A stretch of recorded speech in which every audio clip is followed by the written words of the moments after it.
Graça e paz, amados. Hoje nós estamos à tarde preparando o estudo para a noite, que é o estudo 8 da revista a qual eu bati foto ontem para vocês, cujo título é Contribuição para ajudar os necessitados. Preste bem atenção, contribuição. Então, sem cântico, vamos rapidamente, porque nós temos pouco tempo para trazer esta lição. Logo no início, nós temos da revista, nós temos que vivemos em um mundo de injustiça e que alguns têm muito e outros têm pouquíssimo ou nada. Eu quero fazer uma correção. Poucos têm muito e muitos têm pouquíssimo ou nada. Sabe por quê, queridos? Porque esta lição me chamou a atenção o seguinte: fazendo um levantamento de quantas pessoas tem no Brasil que podem ser consideradas como ricas, nós temos só 1% da população. Para ser considerado no nosso país hoje rico, é preciso ganhar 30 mil reais por mês, ou seja, 360 mil por ano. Então é muito pouco corrigindo, é muito dinheiro para poucas pessoas, onde muitos não conseguem ganhar nenhum salário mínimo. E olha que o Brasil tem 210 milhões de pessoas. Então, se a gente for tirar só 1% dessa população, os outros estão entre a classe média e a pobre. E aí, nós devemos prestar atenção o que tem a lição. Como devemos ser contribuinte crente? Como deve ser a contribuição do crente? Aliás, Coríntios é a nossa escola, porque Paulo vai nos mostrar através da igreja de Coríntios como nós devemos nos comportar como crente. E ele chama a atenção logo nesse subtópico no seguinte: cada um devia separar no primeiro dia da semana a sua oferta. Observe bem, a palavra é oferta, não é dízimo. Nós estamos trabalhando uma lição de contribuição. Então, o primeiro dia da semana, o pessoal de Corinto se reunia para a ceia do Senhor, como nós vimos lá no capítulo 11, e aí eles levavam as suas ofertas, que seriam distribuídas, não entre eles, mas sim entre os judeus. E aí, o que a gente pode ver que havia uma regularidade, no primeiro dia na semana. Então, nós temos que seguir esse ensinamento de Paulo. Domingo é o primeiro dia da semana a qual nós devemos levar a nossa oferta. Muitos, infelizmente, só levam, e quando levam, os seus dízimos, esquece das ofertas, e que essas ofertas podem ser direcionadas para socorrer os nossos. O segundo ponto é: cada um deveria dar segundo a sua prosperidade. Ou seja, Paulo aqui orienta que não deveria dar mais do que se tinha, nem menos do que se tinha, e sim da sua prosperidade. A oferta não era uma coisa obrigatória, mas cada crente pode dar a sua oferta. Isso é certo. No terceiro ponto, cada um deveria contribuir sem precipitação. Sabe por quê? Porque Paulo viu o seguinte, que as pessoas não se programavam, não se preparavam para levar a sua oferta ao altar do Senhor. Elas davam sem planejamento e aí se perdiam. Davam as coisas precipitadas e aí perdiam o controle do negócio. E aí ele nos chama a atenção que devemos ser movidos pelo coração e pelo o amor. Porque essas doações, como eu digo, não iam ficar na cidade de Coríntios, e sim iriam para os irmãos de Jerusalém. Virando a página, nós vamos ver um outro subtítulo, os argumentos para a generosidade cristã. Aí ele nos apresenta 2 argumentos. E diante desses argumentos, nós vamos ler o que a nossa irmã Jaciara já separou ali, 2 Coríntios 8, 1 e 2. Também, irmãos, vos fazermos conhecer a graça de Deus concedida às igrejas da Macedônia, porque, no meio de muita prova de tribulação, manifestaram abundância de alegria, e a profunda pobreza deles superabundou em grande riqueza da sua generosidade. Prestou atenção que a irmã Jaciara leu? Havia uma participação na oferta para ajudar os cristãos de Jerusalém. Então o dinheiro não ia ficar em Coríntios, e sim ia para Jerusalém. E essa carta ela nos chama a atenção em 2 motivos. Primeiro, vamos ver o exemplo das igrejas da Macedônia. A irmã Jaciara leu que eles eram pobres. Eles não tinham dinheiro. Assim como nós. Assim como nós da Igreja Batista de Angélica, a qual nós dissemos que 1% da população que é considerado rico precisa ganhar 30 mil reais por mês. Não tem ninguém da igreja nossa que ganha 30 mil reais por mês. Então nós somos considerados da camada pobre. Mas mesmo assim, o pessoal da Macedônia não deixavam de dar. Porque já a senhora leu ali também que eles eram envolvidos pelo amor cristão. Mesmo sendo pobres, eles eram envolvidos dentro do amor cristão, que geravam 2 coisas que vocês vão ver aí na revista: a generosidade e a voluntariedade. Eles eram generosos e eram voluntários. E isso estava baseado dentro de uma causa que eles faziam muito bem. O pessoal, o povo brasileiro sabe fazer isso quando é questão de doações. Nós estamos vendo aí as coisas nas reportagens, como as pessoas estão doando o seu tempo, doando até o que eles não conseguem guardar muito em casa, eles estão doando até comida. Nós vimos ontem reportagem aos caminhoneiros. Mas aí o interessante é que eles faziam isso sem nenhuma pressão. Os apóstolos não cobravam isso da igreja da Macedônia. Eles davam porque eles eram voluntários. Eles davam porque eles eram generosos. Eles davam porque sabia que aquele dinheiro tinha um destino: socorrer os irmãos de Jerusalém. Diferente do que nós vimos hoje. Hoje a gente vê a pressão das pessoas pedindo oferta. Após esta lição, eu vou enviar um vídeo para vocês de um líder de uma determinada igreja do nosso Brasil. Ele pede nada mais, nada menos que R$300 de 100 mil pessoas. E ele diz: eu tenho 2 milhões de seguidores.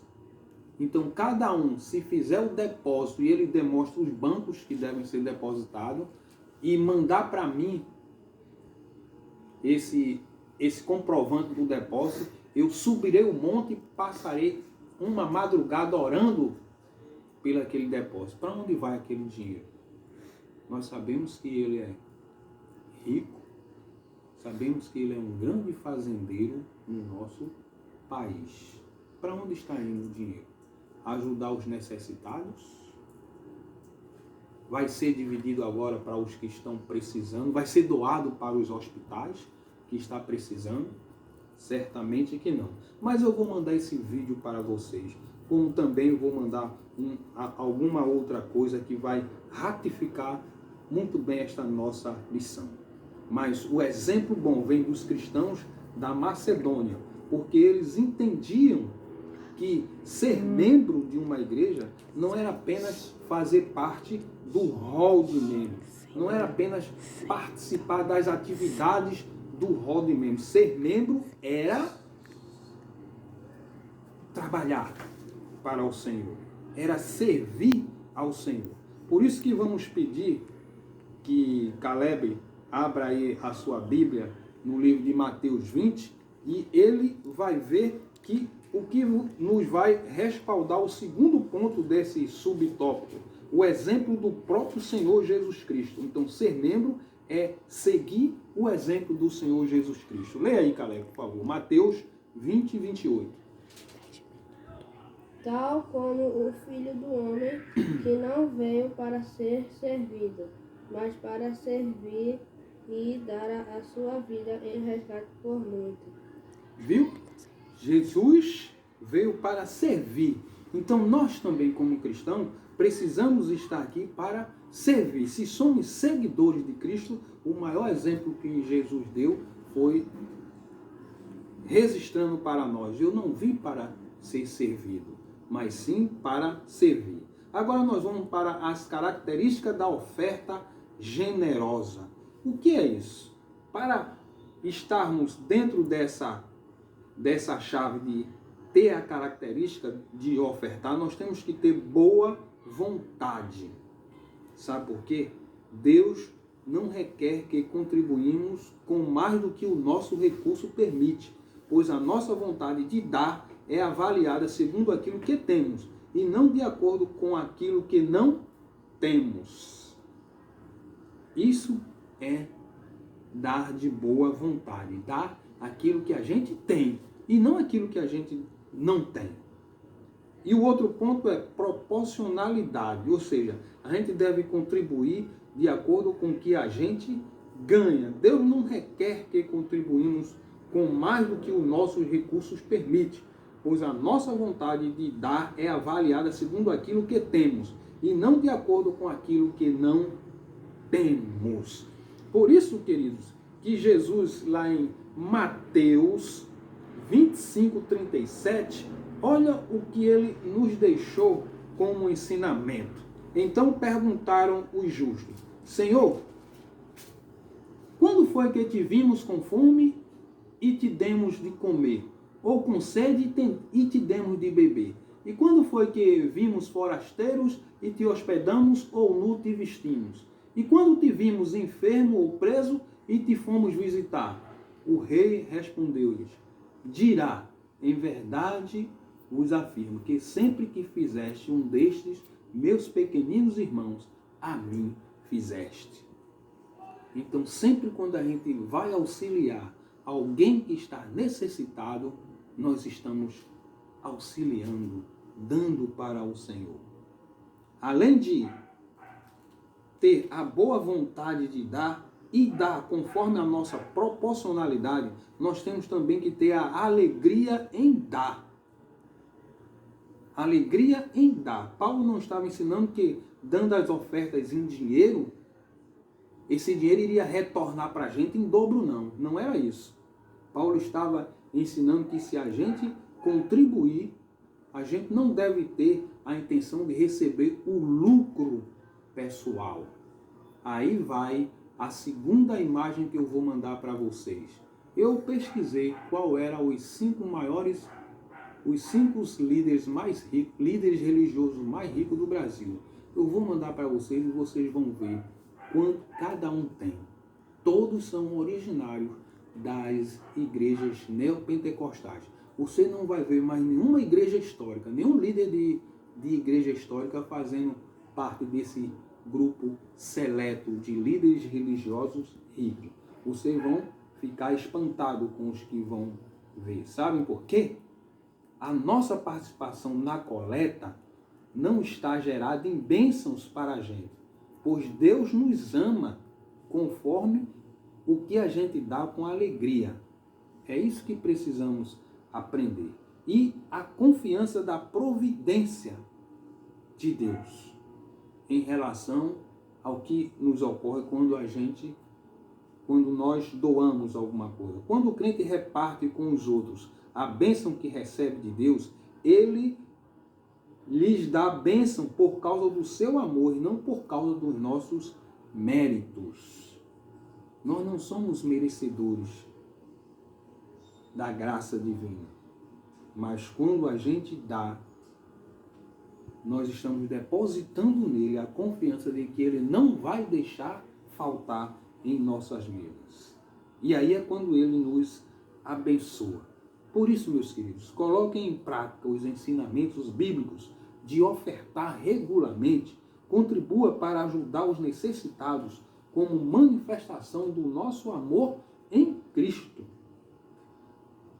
Aprenda o seguinte: um certo líder religioso da Igreja Católica disse: Senhor, fazei de mim um instrumento de vossa paz. E ele diz: pois é dando que se recebe, é perdoando que se é perdoado. Meus amados, a lição de hoje é importante porque nos envergonha a segunda mensagem que eu vou mandar para vocês via WhatsApp. Quanto tem cada líder religioso? Não é isso que Deus quer. Deus quer que a gente doe. Por isso, queridos, essa lição é importante porque a contribuição é para ajudar os necessitados. E observem bem, nós não estamos falando de dízimo. Dízimo é para o sustento da casa de Deus. Oferta é para ajudar os necessitados. E aí eu quero lembrar a vocês o seguinte, que nós estamos em uma região a qual o corte da cana é a prática do lugar, e nós estamos em uma região em que a maioria dos trabalhadores só tem emprego de 6 em 6 meses. Então nós estamos em uma região pobre. Mas como pobre a gente pode fazer a diferença? E principalmente socorrer os nossos. Os nossos. Lembram do que fizemos quando doamos as cestas básicas que recebemos de São Martim? Primeiro, em reunião, eu me preocupei de, junto com os diáconos, junto com a liderança, em distribuir com os nossos. Depois foi que distribuímos para outras pessoas em Angélica. Mas as nossas ofertas, a base dela é isso. É atender às necessidades dos cristãos que estão menos favorecidos. E isso requer seguir ao Senhor. Nós aqui estamos nos despedindo dessa lição, contribuição para ajudar os necessitados. E eu quero apenas perguntar a minha técnica de TI se há tempo. Então, só quero que abram apenas o seu cantor cristão no hino 354 e vamos ler, cantar a primeira estrofe e o refrão. Sendo remido por Cristo na cruz, vivo gozando no reino da luz, cheio da graça que vem de Jesus. Cada momento me guiou, Senhor. Cada momento me guia, Senhor. Cada momento dispensa favor. Sua presença me outorga vigor. Cada momento só teu, ó Senhor. Então, em cada momento que a gente for ofertar e pensar que Deus vai estar lá em cima olhando o que nós estamos fazendo aqui embaixo, vai nos fazer um bem espiritual, um bem emocional tão importante que vocês nem imaginam. Então doem regularmente para que Deus possa nos abençoar. Não, como diz a lição, em dinheiro, mas sim nos abençoar com a sua graça e com a sua misericórdia. Vamos orar rapidamente para que o tempo não nos deixe calar. Ó Pai, nós te agradecemos por esta lição, te agradecemos porque a tua igreja continua recebendo a tua palavra. Te agradecemos porque temos visto, Senhor, que a tua igreja tem visualizado que tem saído daqui de Recife para Angélica. Te pedimos que tu proteja a casa de cada um dos irmãos. Amém. Que tu os livre dessa peste que está assolando o mundo. Que tu os dê principalmente a paz. Esta é a nossa oração, no nome e pelo amor de Jesus. Amém. Amém. Amém.